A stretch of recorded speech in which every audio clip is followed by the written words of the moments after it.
Hey, how you doing? Austin here. Welcome back to the channel. In this video, I'm actually using the whiteboard for the first time. You're going to start to see a lot more whiteboard presentations on my channel. Me up here taking you through different scenarios. In this video, we're going to be talking about, though, how to pay yourself first. How to set yourself up for success moving forward later in life, how to save for retirement, investments, how to save for those big things that you want to, new cars, new houses, and how to do it the right way. And how ultimately not get in that trap where you are simply not saving any money at all, which is the majority of the United States population, and I would be willing to say the worldwide population. So in this video, I'm going to be showing you how you can pay yourself first. So before I actually kind of get into the meat of this, I want to start and talk about the main things. Now, most pay yourself videos that you've probably seen really talk about the fact that you need to be paying yourself first. But I always like to basically point out, let's say, look,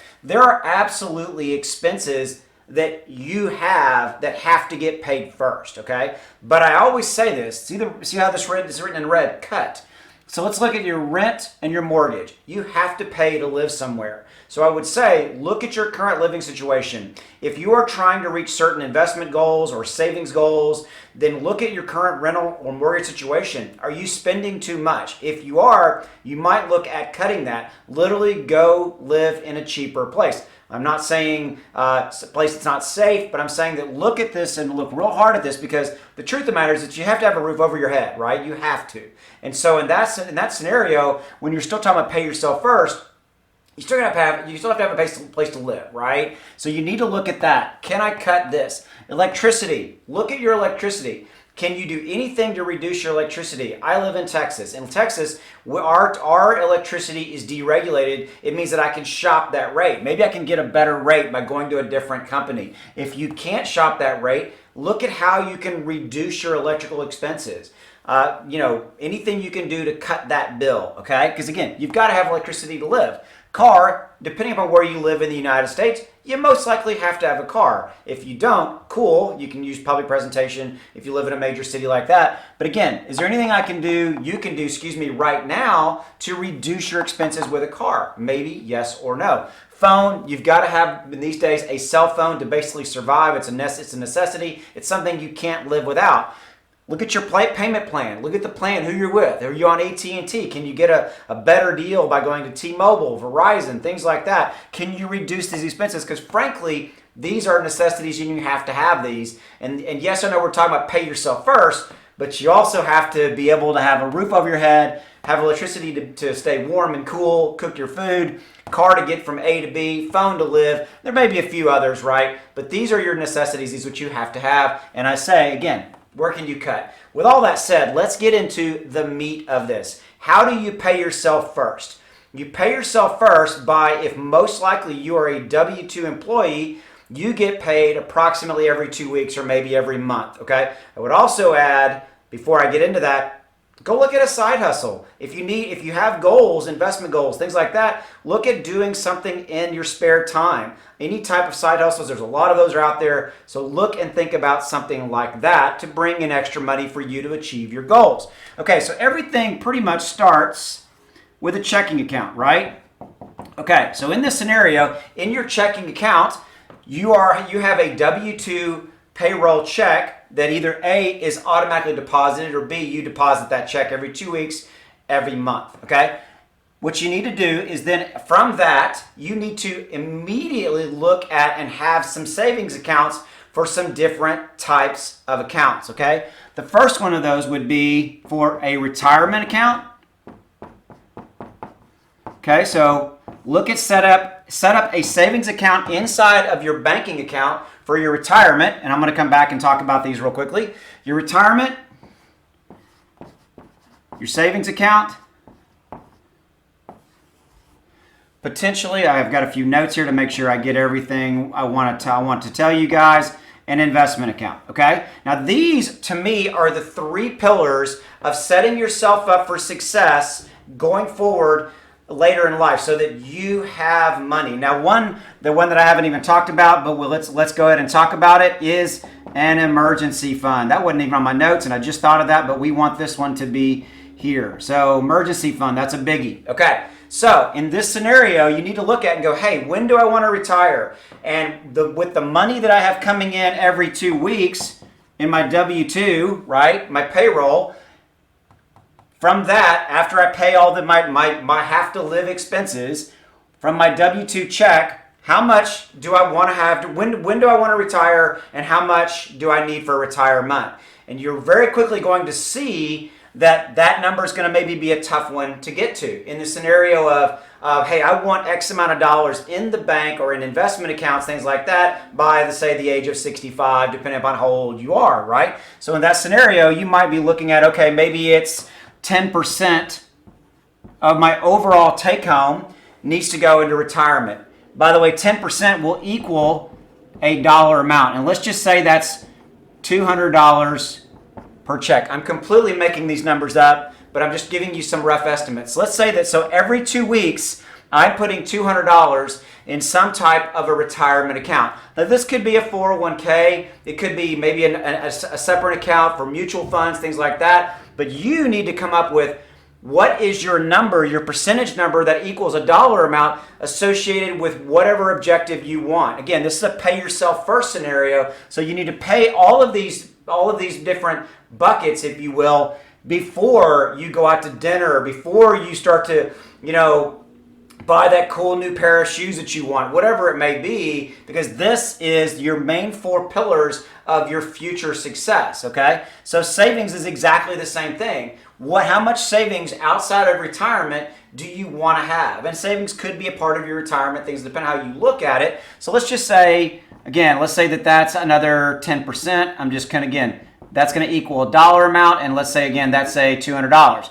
Maybe it's $100. The number's relative to you.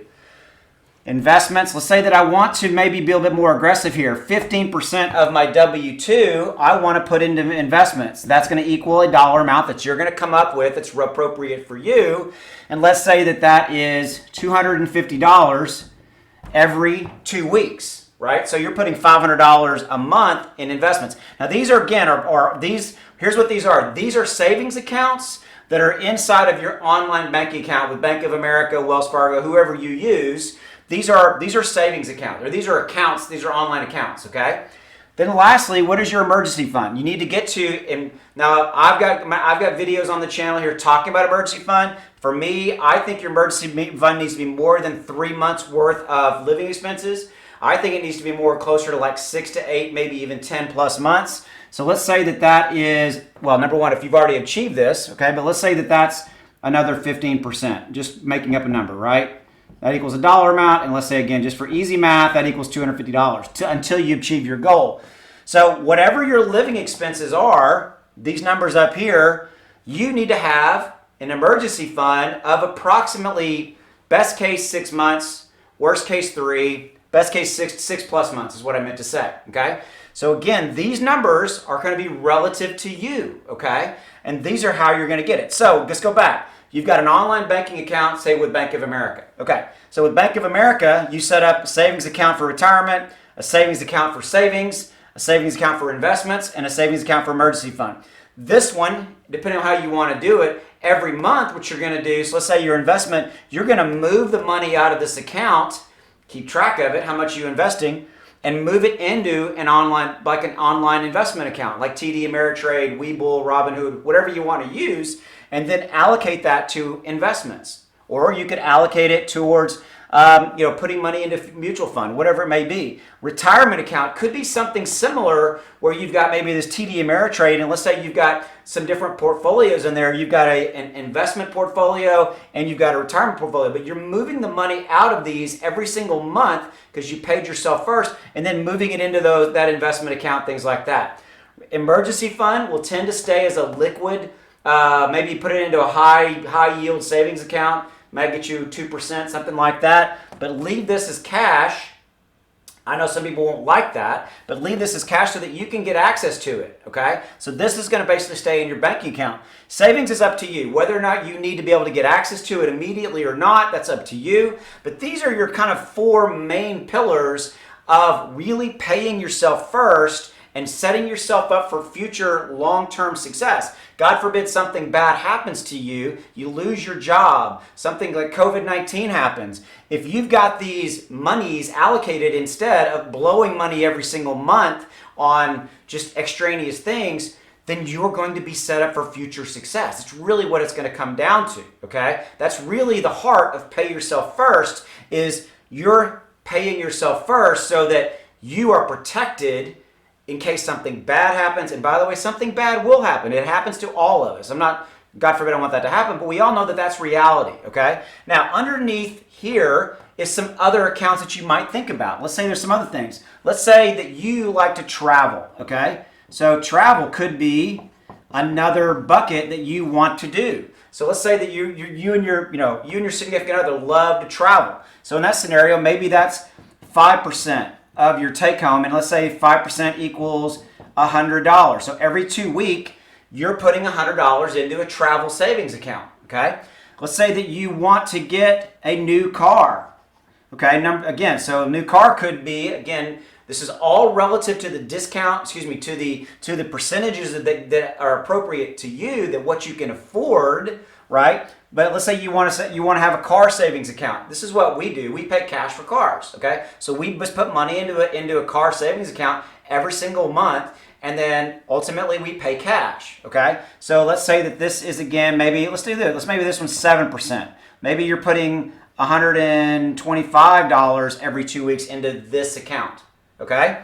Let's say that you want to go get a new house. Maybe here you had to downgrade for a little bit, and now you want to go get a new house. And let's say you're being more aggressive here. Let's say I'm just making up numbers, but you get my point. Let's say I want to do 17% of my overall W-2 take home is going to go into my home account, okay? So let's say that is, 10% was 200. Let's just say that's $230 every 2 weeks, okay? So close to $460 every month. Now, depending upon how much house you may or may be trying to get, the cool thing about what this does, guys, is this gives you the reality of what you can afford. This whole exercise takes you through the reality of what you can and can't afford, and it shines a bright light on what it is you're spending your money on that you may not need to be doing, and what your real goals are, and paying yourself first so that you can achieve the things that you really want to achieve versus buying with emotion, and you went out and you saw this brand new pair of shoes or whatever it is. I'm just using shoes as an example. You get my point. And you're like, man, I got to have that. No, that's an emotional thing, right? It's emotion. And so this takes emotion out of the equation, okay? This is, guys, how you pay yourself first. This is your roadmap for how to do it. It's sometimes not fun, I'm going to tell you that straight up, because really what you're doing here is you're budgeting.